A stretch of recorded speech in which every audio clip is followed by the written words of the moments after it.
Hello दोस्तों, कैसे हैं आप सब। उम्मीद करती हूँ कि रोज की तरह आप सब भी बहुत अच्छे होंगे। दोस्तों, घर और किचन के काम कई बार हमें इतना ज्यादा परेशान कर देते हैं कि समझ ही नहीं आता कि इनको करें या ना करें। खास तौर पे जब कभी भी हम घर में बर्तन धोते हैं ना, तो रोज रोज का झंझट हमेशा हमारा यही रहता है कि बर्तन धोने का दिल ही नहीं करता। तो आज मैं आपके लिए लेकर आई हूँ बहुत सारे ऐसे घरेलू किचन टिप्स और कुछ ऐसे जुगाड़ जिससे आपकी डेली लाइफ काफी हद तक आसान हो जाएगी और आपका घंटों का काम भी मिनटों में हो जाएगा। वीडियो जरा से भी पसंद आई तो रोज की तरह एक लाइक जरूर करिएगा और दोस्तों के साथ जरूर शेयर करिएगा। दोस्तों, सर्दी हो या गर्मी, दही खाना तो हम सबको बहुत पसंद होता है। लेकिन गर्मियों के दिनों में तो बहुत ही आसानी से दही जम जाती है, लेकिन सर्दियों के दिन आते ही ना ये दही जमना भी कम हो जाता है।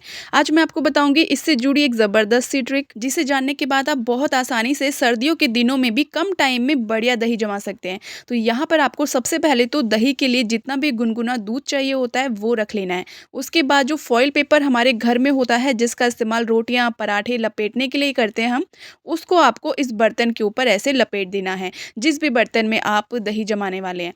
तो यहाँ पर मैंने बढ़िया से ना इसको लपेट दिया है। चलिए मैं आपको बताती हूँ कि आप इसको जमाएंगे कैसे। बिल्कुल वैसा ही दही जमेगा जैसे गर्मियों में जमता है। तो हम चलते हैं अपने किचन की तरफ। जिस बर्तन में हम आटा रखते हैं ना, हम सभी जानते हैं कि गेहूं का जो आटा होता है उसकी तासीर बहुत ही गर्म होती है ना। तो आपको ये काम तब करना है जब आप रात को सोने के लिए जाएंगे। तो आप क्या करेंगे, रात के टाइम इस दही को जमाने के लिए आप इस बर्तन के अंदर इसको रख देंगे। तो आटे के अंदर सबसे पहले तो आप स्पेस बना लीजिए थोड़ा सा, ताकि आप उस बर्तन को वहाँ पे रख सकें। फॉइल पेपर लपेटे हुए बर्तन को ना आपको ऐसे रख देना है, फिर ढक्कन रख दीजिए और साइड से ना इस तरीके से आटे से बर्तन को कवर कर दीजिए, जिससे कि बर्तन को एक प्रॉपर तरीके से हीट मिलेगी और दही आपका बहुत अच्छा जमेगा, फिर चाहे बाहर कितनी भी ज़्यादा ठंड क्यों ना पड़ रही हो।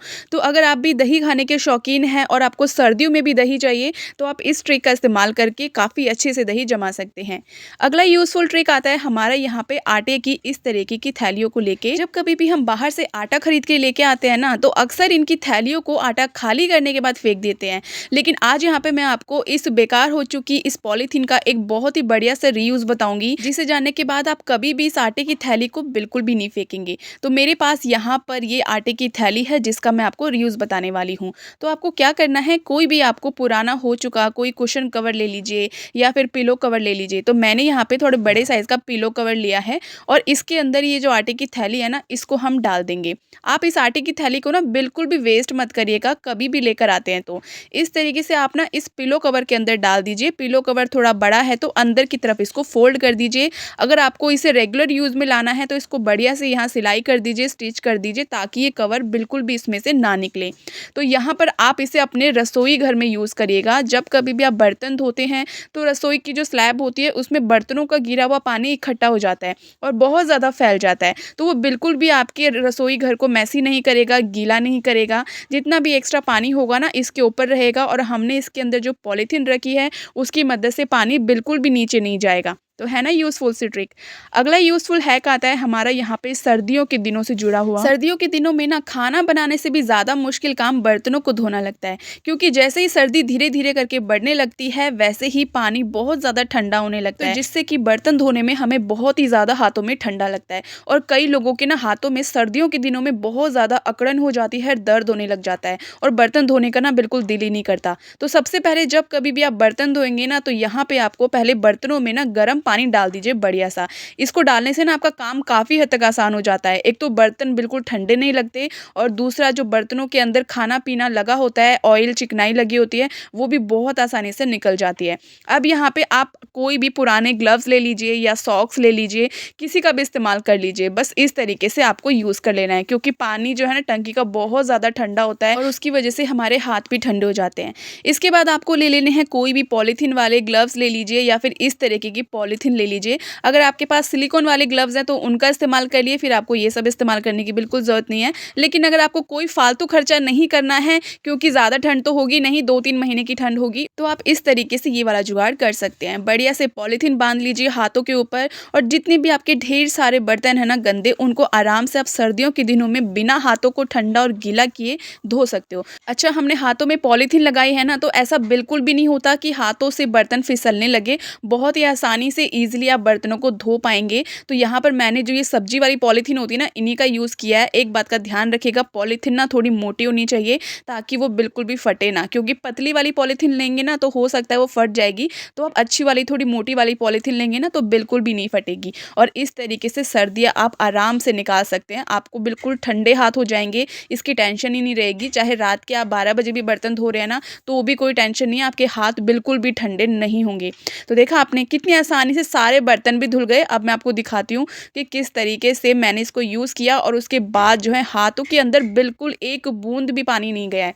तो यहाँ पर मैंने इसको निकाल दिया है। अब मैं आपको दिखाती हूँ कि देखिए हाथ बिल्कुल हमारे सूखे हुए हैं, बिल्कुल भी हाथों को ठंडा नहीं लगा है, ठंडे के पानी के कांटेक्ट में बिल्कुल भी नहीं आए हैं। और जिन लोगों को हाथों में दर्द होता है ना उनके लिए तो ये वाली ट्रिक बहुत काम की है। तो देख सकते हैं आप सारे बर्तन हमारे बहुत ही आसानी से धुल गए हैं।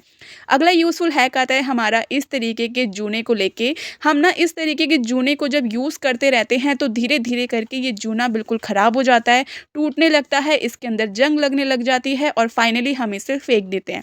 तो फेंकने से पहले आप ये वाला काम कर लीजिए ताकि आपका जूना बिल्कुल नए जूने की तरह काम करेगा। इसे आपको फेंकने की ज़रूरत बिल्कुल भी नहीं होगी। तो सबसे पहले आप ना गैस पे इसे कुछ सेकंड के लिए ऐसे सेक लीजिए, बिल्कुल भी जलेगा नहीं। इसके अंदर जितना भी गंदगी फंसी होगी ना वही निकलेगा। तो यहाँ पर आप ना इसे चिमटे की मदद से सेकने के बाद ऐसे झाड़ लीजिए।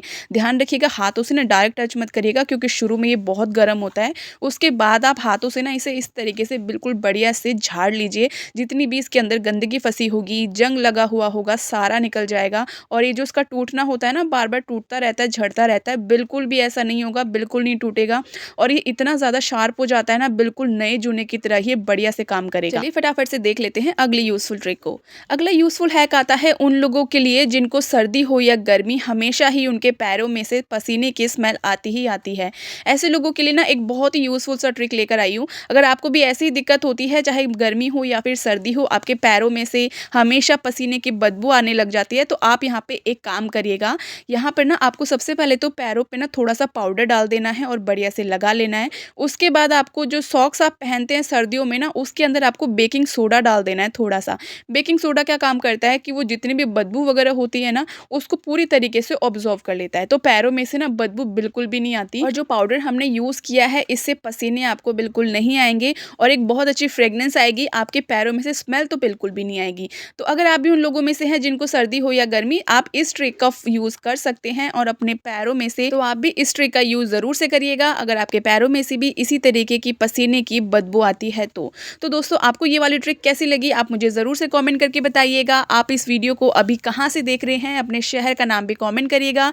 जाते जाते दोस्तों अगर आपको वीडियो में कुछ भी पसंद आया हो तो प्लीज़ एक लाइक ज़रूर से करिएगा और इस वीडियो को ज़्यादा से ज़्यादा लोगों को शेयर करिएगा अपने फैमिली और फ्रेंड्स में, ताकि बाकी लोग भी इस वीडियो से फ़ायदा उठा सके।